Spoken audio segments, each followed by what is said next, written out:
El mensaje para la iglesia que trabaja sin amor.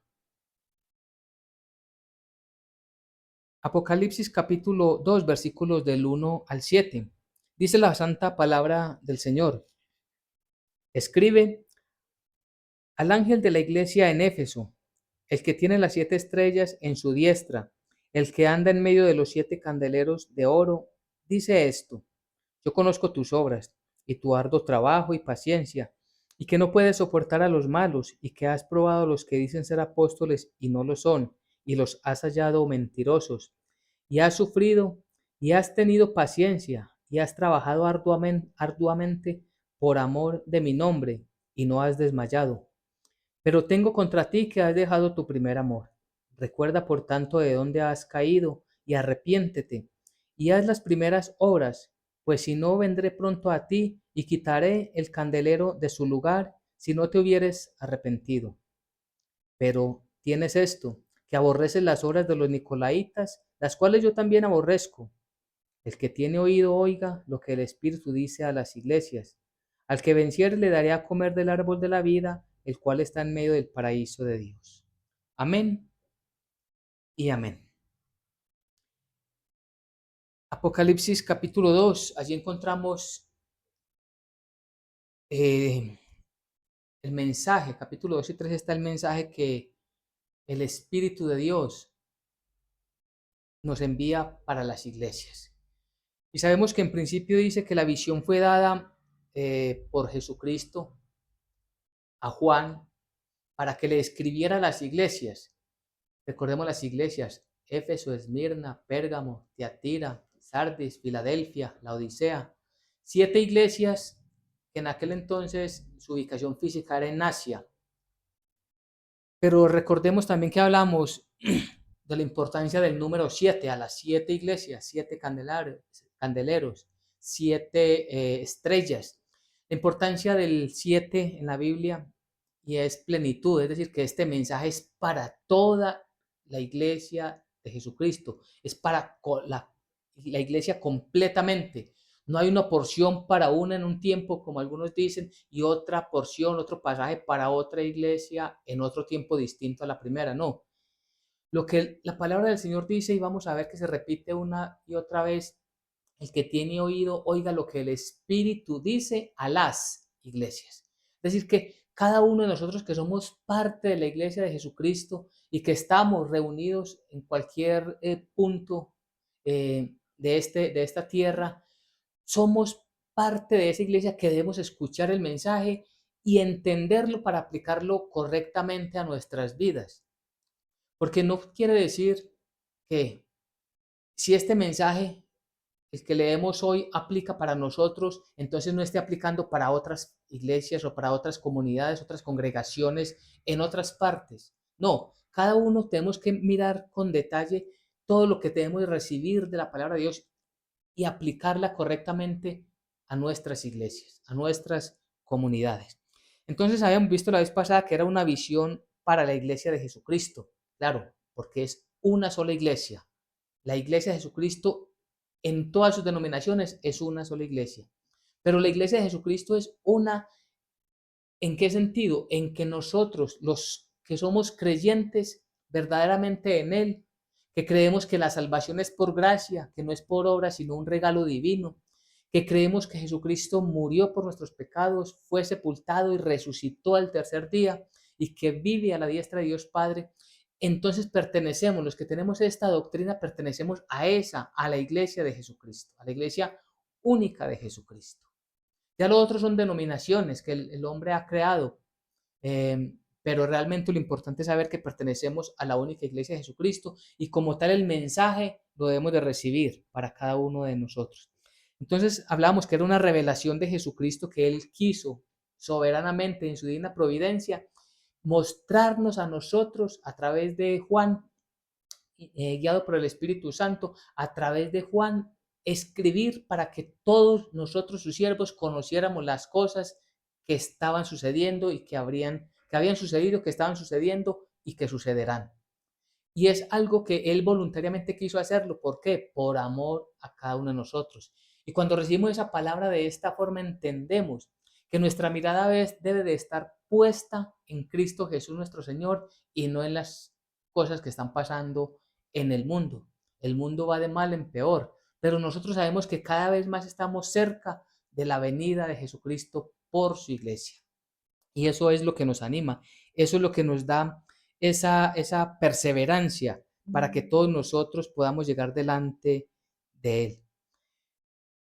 Entonces nos dice la palabra del Señor el día de hoy, iniciando, dice, escribe al ángel de la iglesia en Éfeso, el que tiene las 7 estrellas en su diestra, el que anda en medio de los 7 candeleros de oro, dice esto. Entonces, la primera iglesia a la que se envía el mensaje que escribe Juan es porque toma algo puntual que es muy importante que nosotros revisemos. ¿Qué estaba pasando en la iglesia de Éfeso? Que también está pasando, puede estar pasando en nuestras vidas, en nuestra comunidad. ¿Qué tiene que ver lo que ellos hacían con lo que nosotros estamos haciendo para poder aplicarlo correctamente en nosotros, en nuestras vidas, repito?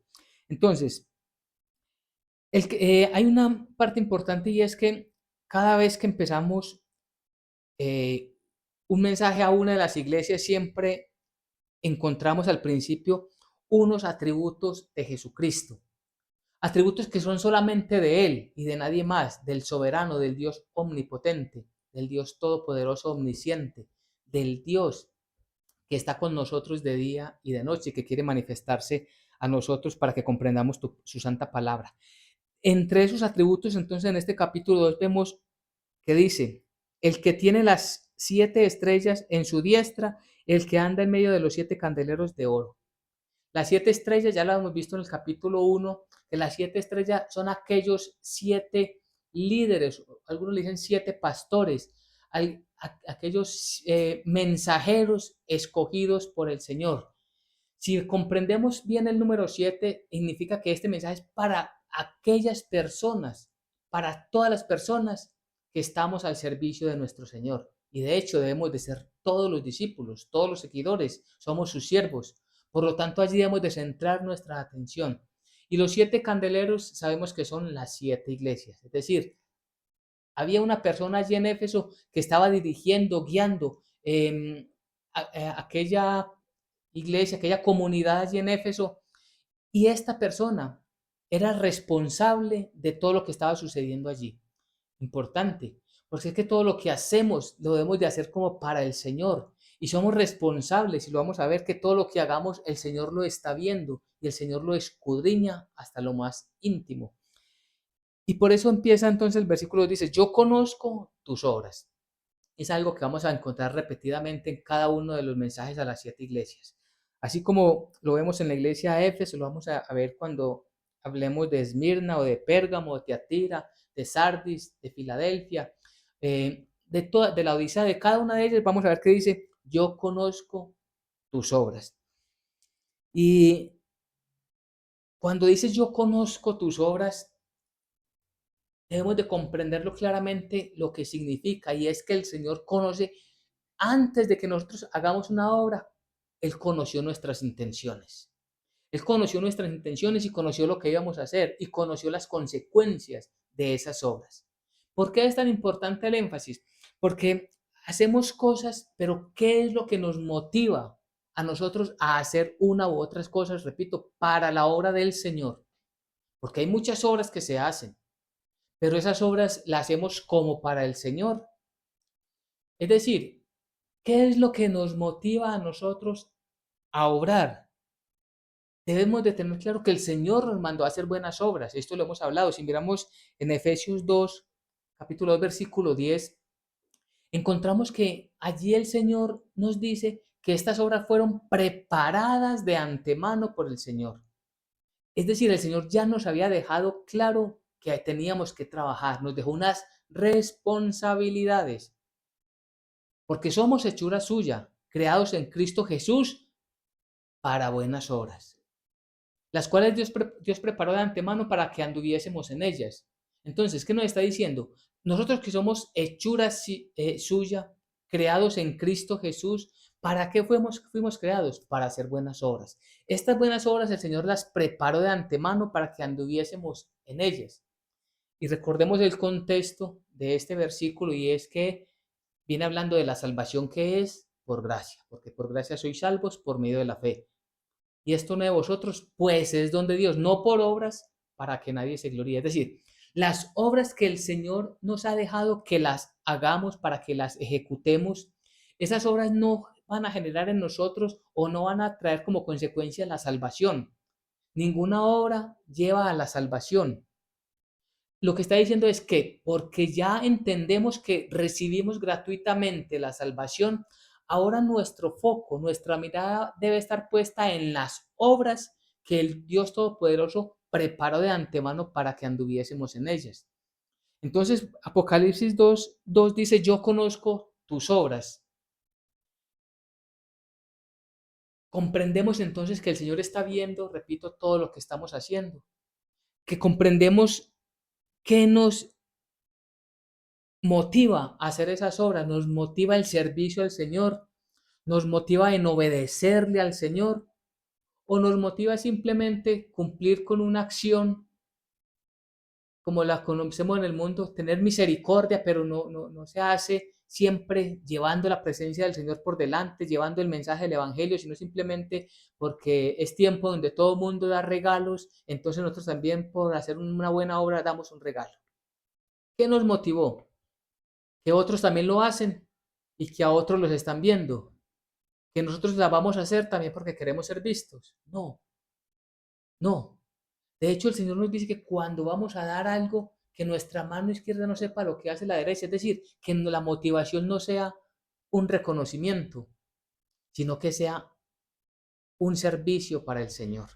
Yo conozco tus obras, es decir, yo conozco tus intenciones, yo conozco todas tus acciones, yo conozco tus pensamientos, sé por qué lo estás haciendo y esto nos debe llevar a que debemos siempre buscar más de la presencia del Señor antes de hacer las obras, antes de hacer del vivir en el día a día, buscar siempre obedecer a nuestro Señor y eso es lo que el Señor de hecho le reclama a esta iglesia. Dice, y yo conozco tu arduo trabajo y paciencia. Cuando dice tu arduo trabajo, ese arduo significa hasta el cansancio. Es decir, fatigados hasta el extremo. Ese arduo trabajo significa que trabaja aún en medio del cansancio, cumple el propósito del Señor. Y es muy importante cuando vemos estas palabras porque sabemos, pongamos el ejemplo de un trabajador, de una persona que trabaja en el campo. Estas personas, uno les escucha que tuvo un día arduo, su trabajo fue arduo, cansado hasta el extremo. Pero ¿qué vemos en estas personas? Que estas personas no se regresan a casa en el momento que se sintieron cansados. Entonces ya estoy cansado, ya me regreso. No, ellos completan el día y solo, aunque fue un día muy arduo en su trabajo, terminan su jornada y solo al terminar su jornada, cuando el día está terminando, regresan a su casa. Y es muy interesante, ¿por qué? Porque nuestra vida debe estar entregada en ese arduo trabajo para el Señor. Es decir, no solamente hacer algo de momentico, pero ya nos cansamos de hacerlo, ya no queremos hacerlo, entonces nos devolvemos, nos regresamos y abandonamos aquello que estábamos haciendo. No, ese arduo trabajo debe estar también en nosotros. Fue algo que el Señor valoró, que reconoció a las personas de esta iglesia en Éfeso. Yo conozco tu arduo trabajo y tu paciencia. Y ya habíamos hablado del término paciencia, que es esa perseverancia, esa constancia, esa resistencia aún en medio de la presión. O sea, esa paciencia no es solamente la capacidad de esperar. Es decir, yo espero pacientemente a que algo suceda. No, es que en medio de mi trabajo, pacientemente espero la manifestación del Señor. Pacientemente espero es porque estoy convencido de que el Señor cumplirá en nosotros su propósito y que a nosotros en la responsabilidad que Él nos ha dejado nos corresponde trabajar mucho para Él, hasta el cansancio para Él. Eso significa, y esto lo estaba haciendo muy bien la iglesia en Éfeso, ese arduo trabajo y esa paciencia permanecían en ellos en todo momento y en todo lugar. Entonces uno valora y uno dice, bueno, se cumple en nosotros,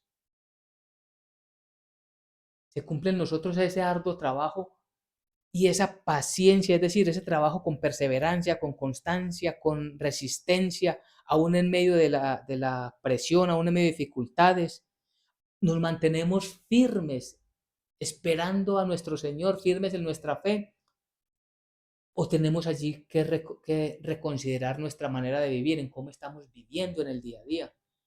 Porque mire, esta iglesia, cuando escribe Juan esta carta, la iglesia llevaba de existencia más o menos unos 40 años. Hacía 40 años atrás que Pablo, el apóstol, otro apóstol de Jesucristo, el apóstol Pablo había fundado esta iglesia en Éfeso. Y esta iglesia había resistido, venía resistiendo muchos ataques. Recordemos Éfeso. ¿Qué era Éfeso? Una ciudad muy comercial y era un centro mundial de negocios. Y allí llegaban gentes de todas partes del mundo a comercializar sus productos, a comprar y a vender. Pero con ellos no solamente llevaban su dinero, con ellos llevaban sus creencias, llevaban todas sus ideologías, todos sus vicios, todo aquello se reunía en aquella ciudad. Y ellos tenían que luchar contra todo eso porque eran una inmensa minoría. No pensemos que la iglesia de Jesucristo en este mundo es la gran mayoría. Hay muchos dicen ser cristianos, pero nominales, de boca, pero no participan en nada en la obra de Jesucristo. Y muchos de ellos ni siquiera conocen lo que significa la salvación por gracia, ni conocen, perdón, lo que significa la regeneración, el nuevo nacimiento, ese cambio de vida, que es el que debe caracterizarnos a todos los creyentes. Yo hacía esto en el mundo, pero ahora que conozco a Jesucristo, dejo eso para el mundo y me vengo a hacer la voluntad de Dios. Entonces sabemos que así como en Éfeso sucede con nosotros, puede que seamos una inmensa minoría, pero a nosotros nos corresponde como a ellos luchar contra todo esto que está atacando la iglesia de Jesucristo, porque en este mundo ya todo se puede, ya todo se vale, ya nada es pecado. Sucedía con ellos, pero ellos perseveraban allí. Y algo que caracterizaba también a esta ciudad de Éfeso era que por su misma situación geográfica, un punto importante allí para el comercio y su misma situación social, se había convertido en un gran centro del conocimiento. Mucha gente iban allí a prepararse. Y la iglesia, las personas de la iglesia de Éfeso tenían gran preparación doctrinal. Es decir, conocían muy bien la palabra de Dios. Habían escuchado por más de 3 años a Pablo. Y sabemos que Pablo era muy estricto en la doctrina.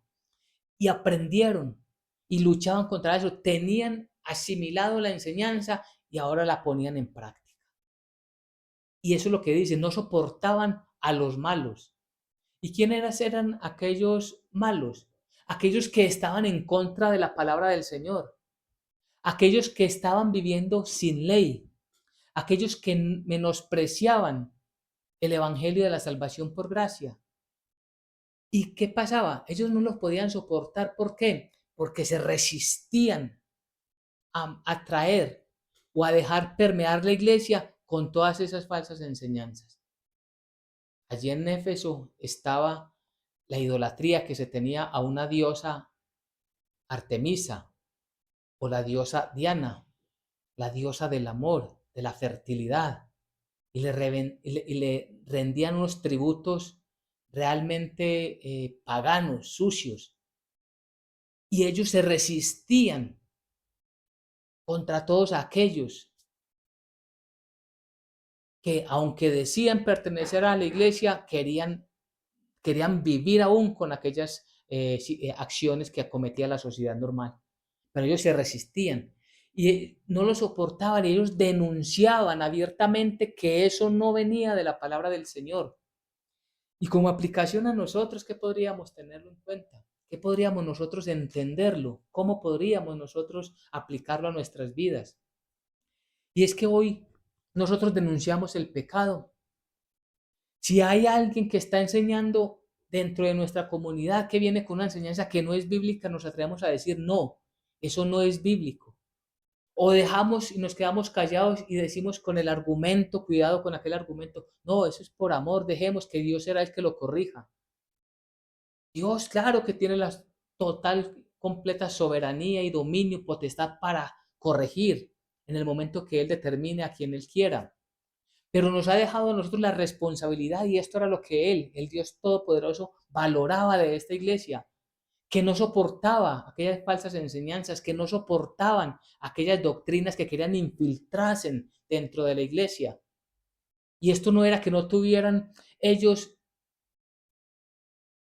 el conocimiento pleno para de esta manera ellos renunciar, me refiero a los que oraban mal, no tenían el conocimiento para renunciar a las cosas del mundo, sino que no querían hacerlo. Y nos corresponde a nosotros mostrar la plenitud de la verdad, tal y como está en la Biblia. Y por eso dice, ya has probado a los que dicen ser apóstoles y no lo son, y los has hallado mentirosos. Enseñanzas que simplemente envanecen el alma, el corazón del ser humano, el ego de las personas. Y dicen y hablan en el nombre del amor, pero no predican la palabra del Señor. No son apóstoles, no son siervos de Jesucristo, no son discípulos de Jesucristo porque están buscando, como dice Pablo, llenar solamente sus vientres, es decir, sentirse bien ellos. Es lo que hacen conforme a la palabra del Señor. Y se sigue diciendo, y has sufrido y has tenido paciencia y has trabajado arduamente por amor de mi nombre y no has desmayado. Y has sufrido, claro, quien decida enseñar la palabra del Señor, quien decida predicar la Biblia, va a tener sufrimientos.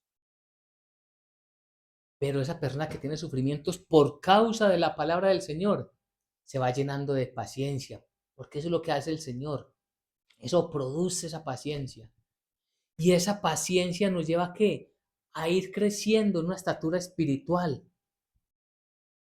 Y de esta manera nos vamos nosotros amoldando a la voluntad del Señor. Has sufrido y has tenido paciencia y has trabajado arduamente. Mire, ahí encontramos la palabra que hablamos al principio, esa perseverancia, esa constancia, esa resistencia, ese trabajo arduo. Has trabajado arduamente, aún en medio del cansancio, trabajas y sigues haciendo la obra del Señor, porque los frutos los recogerá el Señor. Los frutos son del Señor. Pensemos en que nosotros todavía nos falta mucho por hacer. Nos falta mucho por trabajar para el Señor, nos falta mucho en entregarle más nuestra vida al Señor. El no tener la comunidad, la reunión de los domingos, del sábado, el día que nos congreguemos. No tenerlo simplemente allí como algo para cumplirle al Señor y el resto de la semana nos olvidamos de Él. Y en los acosos, en el corre-corre del día a día se nos olvidó la palabra. Recordemos y los invito para que leamos nuevamente la parábola del sembrador. Aquel sembrador que salió a sembrar y parte de la semilla cayó en medio de espinas. Los afanes de este mundo, las riquezas, no permiten que la palabra fluya. Parte cayó en el camino, parte en piedras, y solamente una cuarta parte en tierra fértil. Que seamos nosotros de esa parte en que es la tierra abonada, preparada por el Señor, donde Él pone su semilla y crece un fruto que Él puede recoger.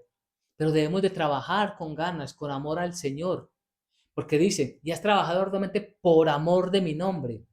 Ellos lo hacían por amor del Señor.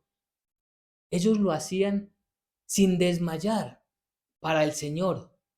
Ellos sabían que cuando enseñaban la palabra, cuando se reunían en las casas, cuando iban a visitar otras familias para otros lugares para predicar su palabra, lo hacían para el Señor y lo hacían por amor al Señor, no para que los vieran, no para que les colgaran una medalla. Miren, muchos discípulos del Señor del primer siglo trabajaron arduamente y no están nombrados en la Biblia.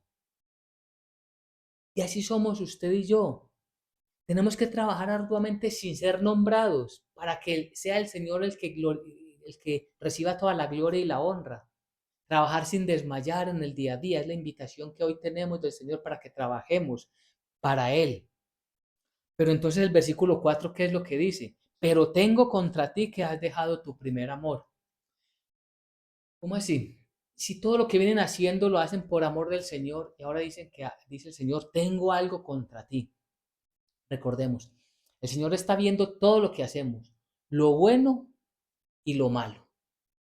Y no pensemos que las cosas buenas que hacemos van a nublar las cosas malas que estamos haciendo para que el Señor no las vea.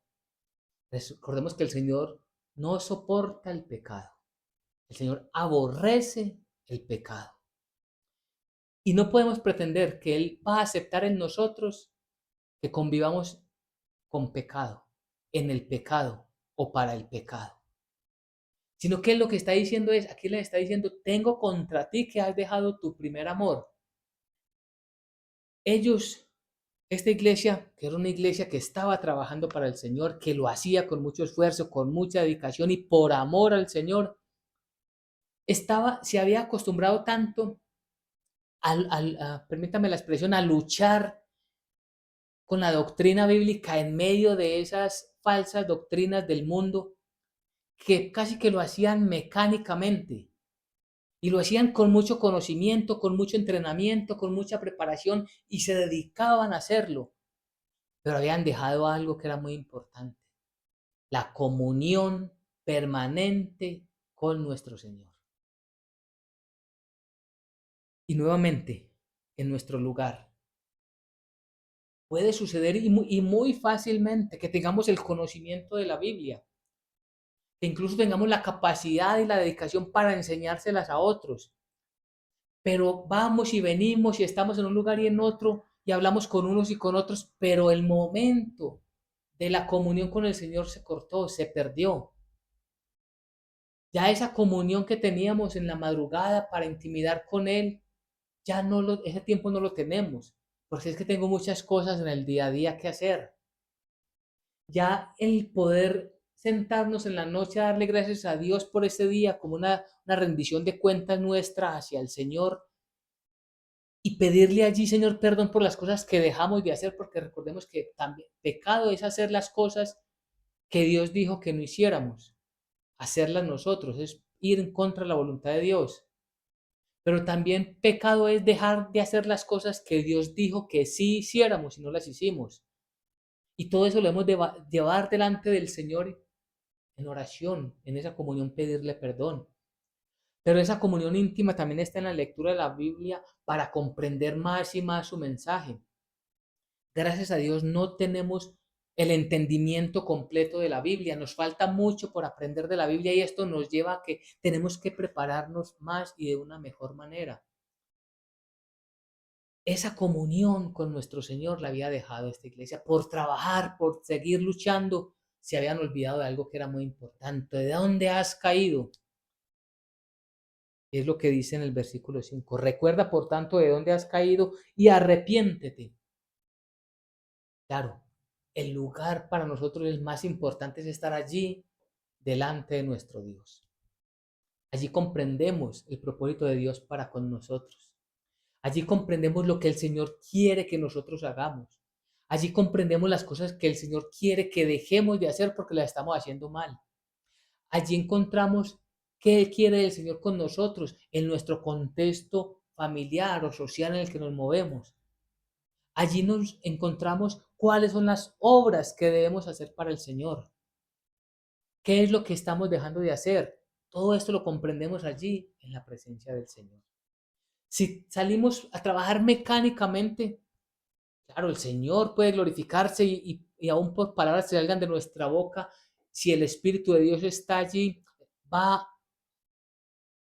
a servir para que otra persona conozca el Evangelio. Pero es que el Señor nos está hablando a nosotros. Esta palabra es para nosotros. Que debemos de saber que nuestro servicio es para el Señor. ¿De dónde hemos caído? Si perdemos la comunión con el Señor, caemos de un lugar muy alto. Y dice, arrepiéntete y haz las primeras obras. Arrepiéntete, ¿qué es? Dejar lo malo para buscar nuevamente el camino bueno. Es decir, recordemos, arrepentirse es dar vuelta y retornar el camino. Yo voy por este camino, pero caigo en cuenta o por la sabiduría de Dios que este no es el camino. Me arrepiento, doy vuelta y ahora retomo el camino de la santidad, el camino que Dios me ha mandado por el cual debo transitar. Porque lo que el Señor les está diciendo, cuando el Señor les dijo, has dejado tu primer amor, era porque antes sí lo hacían. Porque yo no puedo dejar algo que no tenía, no puedo dejar de hacer algo si antes no lo hacía. Es porque antes sí lo hacía. Es decir, hay que retomar, tenemos que retomar la oración, tenemos que retomar la alabanza, tenemos que retomar esa adoración personal e íntima con nuestro Señor. Pues si no, vendré pronto a ti y quitaré tu candelero de su lugar si no te hubieras arrepentido. Es decir, recordemos que tiene, cada obra que hagamos tiene una consecuencia, sea una consecuencia buena o una consecuencia mala. ¿Qué queremos decir? El Señor está diciendo, si no te arrepientes, vas a tener una consecuencia. ¿Cuál es la consecuencia para ese líder, para esa persona que tiene a su cargo la responsabilidad de guiar una comunidad hacia los pies del Señor y en obediencia a la palabra del Señor, que les será quitada ese candelero? Y a nosotros el Señor nos puede quitar si no estamos trabajando para su obra, lo que Él puso para que cumplamos su obra y no lo estamos haciendo, lo puede quitar. Y puede pensar en las cosas que usted quiera. Porque si el Señor puso en tus manos una capacidad para que puedas hablar con otras personas y no lo estás haciendo, puede quitártela el Señor. Si tienes la capacidad para dirigirte a las personas y no lo estás haciendo, el Señor puede quitarte eso. Incluso aquellas personas utilizan sus riquezas, por ejemplo, al servicio del Evangelio. Pero si las personas dejan de prestar ese servicio al Evangelio, el Señor puede quitar sus riquezas si es una decisión soberana de Dios. No estoy diciendo que vaya a suceder con cada persona también, porque yo no conozco todos los designios del Señor. Pero lo que Él sí nos muestra es de lo que podemos hablar y que nos llama al arrepentimiento, para que cada uno revisemos de lo que el Señor nos ha dado a cada uno, porque cada uno mínimamente tenemos un don de todo lo que el Señor nos ha dado, lo estamos poniendo al servicio de nuestro Señor. Y es allí, debemos de prestarle mucha atención. Pero vuelve el Señor a reconocerle algo a Éfeso, a esta iglesia, pero tienes esto, que aborreces las obras de los nicolaitas, las cuales yo también aborrezco. Las obras de los nicolaitas. Aquí es importante que miremos que Dios aborrece el pecado. Cuando uno dice que Dios aborrece, y no, pero si Dios es santo, Él no aborrece. Claro, Él aborrece el pecado. Entonces es muy importante, porque Él le dice, pero tienes esto, que aborreces las obras de los nicolaitas. Es decir, las obras de los nicolaitas siempre han sido malas. Cuando se habla de los nicolaitas, significa la palabra original alguien que conquista al pueblo, es decir, alguien que tiene dominio y que le encanta tener dominio sobre las personas y se imponen sobre estas personas. Y para imponerse sobre las personas, acuden a cualquier medio para lograrlo. Estas personas buscan ser ellos reconocidos. Es muy importante esta característica. Y cuando ya son reconocidos, utilizan eso para que, ahora que la gente está confiando en ellas, los desvían de la sana doctrina. Los engañan a aceptar prácticas contrarias a la palabra del Señor. En este caso, puntualmente con Éfeso, estas personas estaban engañando a la gente para que aceptaran diversas actitudes inmorales. Recordemos la inmoralidad sexual que había en torno a esa adoración que se tenía a Artemisa, a la diosa Diana, Diana de los Efesios, como la conocemos en la Biblia. Entonces a estas personas se les dice Nicolaitas porque era ese, un tal Nicolás, traducido en nuestro idioma, un tal Nicolás que empezó con esa doctrina. Y el problema era que decía ser cristiano, que decía ser de la doctrina de Jesucristo, que decía ser discípulo de Cristo Jesús. Y es el problema y la dificultad más tremenda que hay en estos tiempos, porque mucha gente solo con que escuchan hablar a alguien de Jesús, inmediatamente se van detrás de ellos y no tienen la capacidad para discernir si viene o no viene del Señor, si es verdaderamente o no es verdaderamente seguidor del Señor. ¿Y qué fue lo que vimos de esta iglesia?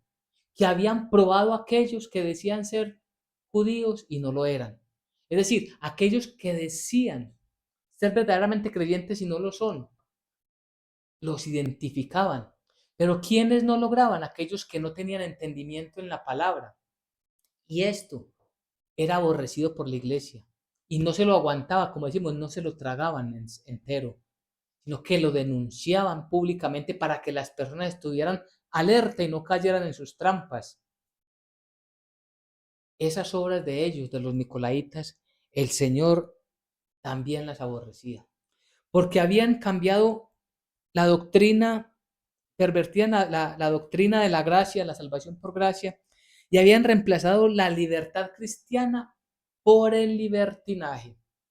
Y es que hoy todavía se enseña de esto. ¿Qué es lo que dice la doctrina de la salvación por gracia? Que nosotros ya fuimos salvos y que esa salvación no se pierde. Y eso es cierto. Pero entonces muchos, pegados de esta enseñanza que dicen, bueno, si la salvación no se pierde, entonces podemos hacer y deshacer en el mundo. Igual yo no voy a perder la salvación. Pero se les olvida un concepto importante, que es lo que identifica a una persona que es salva. Y es la regeneración de la que hablamos al principio, el nuevo nacimiento del que habla el Evangelio de San Juan. Eso es lo que nos identifica, que debemos de estar nosotros apartados de la inmundicia, de la inmoralidad, del engaño, de la corrupción, de todo aquello que es pecado, de toda infidelidad, de todo aquello que es contrario a la palabra del Señor. Porque aquellos malos obreros, aquellos engañadores, estaban pervirtiendo el Evangelio. Y eso lo aborrece el Señor y nosotros como creyentes debemos de aborrecerlo para rechazarlo, para no permitir que entre en nuestras vidas ni que entre a nuestra congregación, sino que siempre estar firmes en el Evangelio. Y dice el último versículo, el que tiene oído, oiga lo que el Espíritu dice nuevamente el énfasis a las iglesias. No dice, el que tiene oídos, oiga lo que el Espíritu dijo a la iglesia de Éfeso. No, diciendo, es un mensaje para la iglesia, completamente la iglesia de Jesucristo. El que tiene oídos, que oiga, es decir, el que tiene oídos, que preste atención y que revise su propia vida. El que tiene oídos, nosotros tenemos oídos espirituales, entonces debemos de vigilarnos a nosotros mismos y revisarnos de todo esto, de las cosas que el Señor valoró positivamente de la iglesia de Éfeso, que ellos hicieron bien, nosotros las estamos haciendo bien o nosotros no las estamos haciendo bien y tenemos que recapacitar y ordenar estos puntos, arrepentirnos y seguir haciendo lo correcto. O también estamos haciendo muchas obras con ganas, con entusiasmo, con resistencia, perseverancia, pero hemos dejado el primer amor. El que tiene oídos que oiga es para que se valore, se revise a sí mismo, su entorno en la comunidad, su entorno en la congregación, su entorno familiar. ¿Cómo estamos nosotros? Es una pregunta muy difícil de contestar. Nosotros como familia, el primer vínculo familiar, ¿estamos trabajando para el Señor? ¿O solamente hay uno que trabaja para el Señor y los otros son dispersos? ¿O quizás haya uno solo para el Señor y los otros no son creyentes? ¿Qué hay allí que el Señor quiere que nosotros entendamos?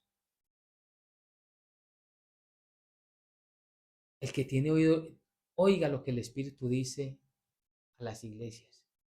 Y hay una recompensa, porque recordemos que hay un llamado al arrepentimiento.